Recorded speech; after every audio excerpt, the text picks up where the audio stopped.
how does one make a name for themselves as a Southsider in the CDCR? You gotta pretty much, you know what I mean, just help out any which way possible.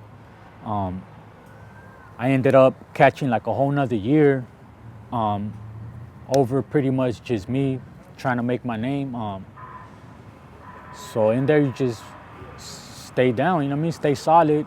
They ask you for a favor, they ask you for anything, man. If you know it's a good call, if you know everything's good and it checks out, man, handle business, you know? And the politics is almost like you can't say no. It's you do what you're asked to do, right? If you're accepting. I mean, yeah, if you're trying to earn your name and all that, yeah, you're not gonna say no. Now, can you say no? You can say no. Like, say if you got a visit coming up, you haven't got a visit in like a couple years, you know what I mean? And they about to come, and that's gonna mess up what you got going on. Then they will make an exception, you know. But just know that it's like a unsaid thing, you know, that you can only say no once. Okay, so after you hit the penitentiary and after you do you go to reception, they basically send you to a prison out of state. Yeah. What is that all about? It was at that time, I guess all level 3s were overpopulated. There was too many people being housed in 3s. So for them to alleviate that, they ended up renting out prisons out of state. So they'll rent out the whole prison and just send nothing but California inmates to those prisons.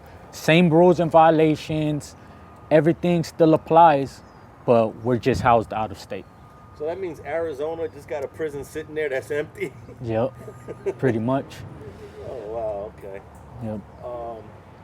What's the transfer like to go from a California prison all the way to Arizona? Did they fly you there on jets?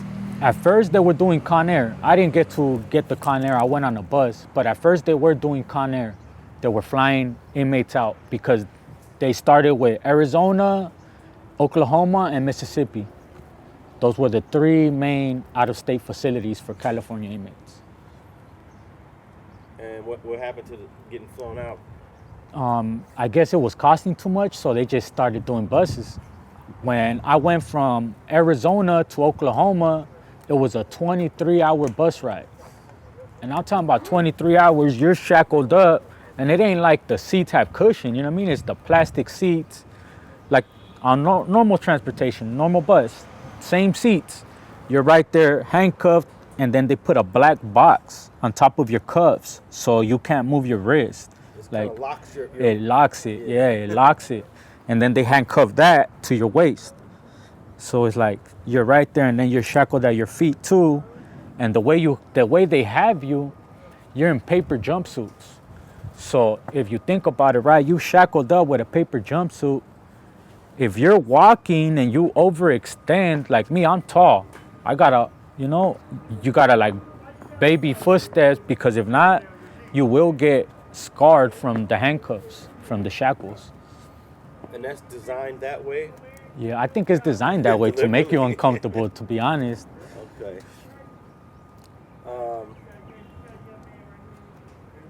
I heard that the bus ride is an unpleasant bus ride.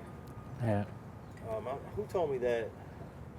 Who did I interview? Dang, I can't remember who that was that told me you can't even really use the bathroom. But is there a bathroom on the bus? There's, man, all right. Trip on this. Y'all gonna trip on this, man. All right, so on the bus, the first thing they would tell you is, look, we got a bathroom in the back. It's just for number 1. Ain't no number 2s. Damn. 23 hours, ain't no number 2s. The minute we smell some shit, we're gonna get property from because they put our property on the bus, on the bottom. We're gonna get property and start throwing it out.